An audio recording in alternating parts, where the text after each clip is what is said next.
Okay, let's dive into this. Welcome to today's Explainer, where we're going to unpack a mystery that, honestly, almost all of us experience on a pretty much daily basis. Have you ever looked at your bank account at the end of the month, completely baffled, just wondering, where in the world did all my money go? You start mentally tracing back your steps, trying to figure out if there was some massive emergency expense you somehow just forgot about. But no, it just seems to have slipped away dollar by dollar, almost entirely invisibly. Well, today we are diving deep into the fascinating behavioral psychology behind exactly why that happens. Because as it turns out, the physical way we actually pay for things completely changes how much of our hard-earned money we end up spending. So, I want you to ask yourself, have you ever noticed that when you use cash, you naturally tend to think twice before handing it over? But when you use your card, you don't even feel it? Seriously, just think about that for a second. Reflect on your own recent purchases. I promise you, you are definitely not imagining things, and you are far, far from alone in feeling this way. This is a universally shared human experience. Handing over physical cash, well, it feels like a real, tangible event. It has gravity to it. But tapping a piece of plastic against a terminal, or just double-clicking the side button on your phone, that just feels like nothing. It's light, it's breezy, and there is a very specific, scientifically backed reason for this stark difference in how we experience these two entirely different actions. And this brilliantly illustrates exactly what's happening here. Think about paying with cash. It's a highly visible, incredibly physical exchange. You open your wallet, you physically hold the bills, you count them out to make sure you have enough, you hand them over to another human being, and you literally watch those resources leave your possession. Because of this really tactile process, you actually feel a real sense of emotional loss. Maybe it's even a little ping of sadness or hesitation as you hand over that crisp $20 bill. Now compare that to card spending. It is an entirely invisible transaction. It's a quick tap, a little beep from a machine, and absolutely zero emotional reaction. The absolute emotional void of a quick card tap is wild, right? There's no physical exchange for your brain to process, so there's literally no emotional resistance holding you back from just making that purchase. Behavioral economists actually have a formal name for this phenomenon. It's called the pain of paying. It's the natural psychological resistance and emotional discomfort we experience when physically handing over visible money.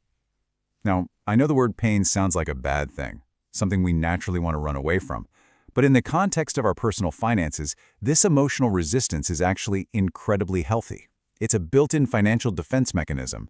It's your brain's natural, evolutionary way of hitting the pause button and asking, wait a minute, is this purchase actually worth what I'm giving up? When we use credit cards, debit cards, or digital wallets, we completely bypass this crucial natural defense system, leaving our budgets totally unprotected.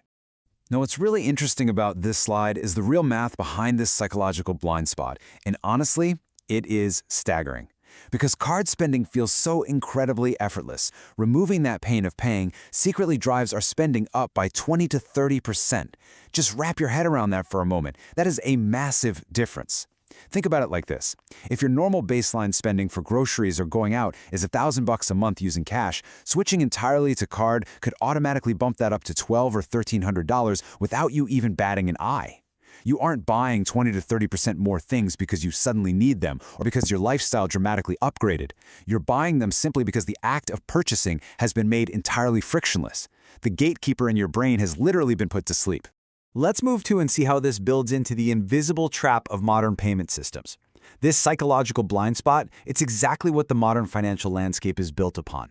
They are intentionally designed for easy spending. Think about it, seamless apps and auto-renewing subscriptions that just quietly draft from your account while you're asleep. Or one-click checkouts and websites that so kindly offer to save your payment cards so you never ever have to type them in again. All of these features are engineered by incredibly smart designers with one specific targeted goal in mind, creating zero thinking time. By stripping away all the friction from the transaction, these digital environments elegantly bypass our natural ability to just stop, reflect, and genuinely evaluate our purchases before we make them.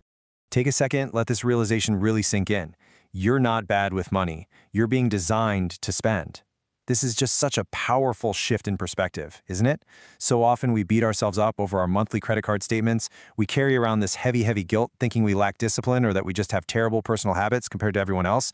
But this truth right here, it shifts the blame away from your individual character and points it directly where it belongs, at the behavioral design of your everyday environment.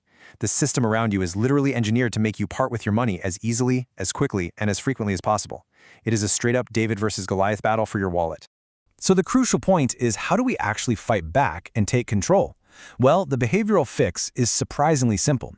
We have to intentionally add friction back into our transactions. By making it just a little bit harder and honestly a little more annoying to spend, we naturally spend less. Here are 2 highly effective ways to do exactly that. First off, try using cash for small, daily expenses, like your morning coffee or grabbing lunch. Reintroduce that visible exchange to wake your brain up so you can actually feel the transaction again.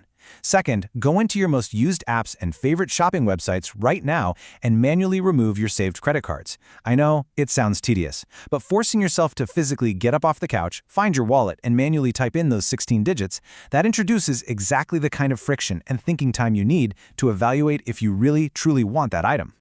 Ultimately, it all boils down to this one core truth. The less you feel your money, the faster it disappears. When your transactions are invisible, your budget becomes invisible too. You simply cannot manage what you do not feel. So the next time you're tempted by the absolute convenience of a one-click checkout or a quick double tap on your phone, I want you to pause.